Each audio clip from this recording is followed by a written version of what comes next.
Nangatog po ba ang mga tuhod nyo kanina madaling araw? Naitala po kasi kanina ang pinakamababang temperatura sa Metro Manila ngayong Enero.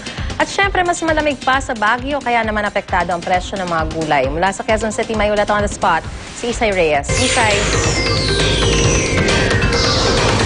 Maris, naitala nga ng Pag-asa ang pinakamalamig na temperatura sa Metro Manila. Kaninang madaling araw yan at 15.8 degrees Celsius. Kaya naman ramdam yan ang ating mga kababayan dito sa Metro Manila na kani-kanyang diskarte para malabanan ang malamig na panahon at syempre para maibsan ang epektong dala nito.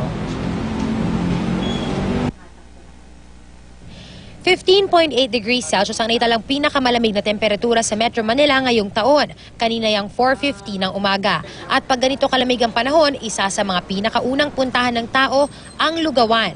Ang lugawan ni Nanay Basyon sa Mega Q-Mart puno na ng kanyang mga suki. Kasi araw-araw silang kumakain eh. Pinapawisan sila, nagiginawahan sila. Masarap kumain ng lugaw na mainit. Dahil kasi di ba malamig, mainit sa katawan. Sa Baguio naman naitala ang 9.4 degrees Celsius kaninang 4:35 ng madaling araw. Kaya't apektado pa rin ang mga paninda sa mga palengke rito sa atin. Dito sa Mega Q-Mart sa Quezon City, tumaas ang bentahan ng repolyo, Baguio beans, patatas, sayote at pechay Baguio ng 10 hanggang 20 pesos.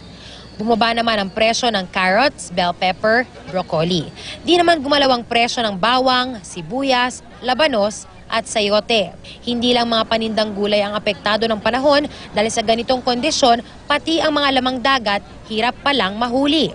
Nagsimula raw ito nang pumasok ang Enero. Ang paborito ng masa na galunggong ay nasa 120 pesos hanggang 160 pesos na, gayong nasa 80 to 100 pesos lang ito dati. Ang dalagang bukid nasa 130 bawat kilo na dati ay 110 lamang. Ang tulingan nasa 150 na dati 120 lamang kada kilo. Ilan din sa mga tumaas ang alumaan, tambakol, galunggong at hasa-hasa. Maging ang tahong tumaas din depende sa laki. Masyadong mataas na ngayon dahil sa lamig ng panahon. Bakit? Ang isda ay nasa ilalim ang dagat ng mga isda dahil gusto nila mainit. Ang isda kapag malamig, takot sa malamig. Sa ganitong panahon, mapapansin na mas marami rin daw ang nagtitinda ng mga frozen na isda dahil sa hirap makakuha ng sariwa. Kasi bihirang mahuli ng mga sariwa, kaya frozen na lang nadala dito. Pag nakahuli ng sariwa, dumodoble ba yung presyo? Oo, dumodoble. Maris, ayon sa Pag-asa, maaari pa nating maranasan itong malamig na panahon hanggang 1st or 2nd week of February. Kaya't syempre paalala natin sa ating mga kapuso na huwag pong kalimutan ang inyong mga jacket. At para naman sa mga mamimili, maging maingat po tayo sa pagsuri at pagpili ng mga isda at syempre diskarte sa pagtawad. Maris? Oo, namnamin na natin ang masarap na panahon. Maraming salamat, Isay Reyes.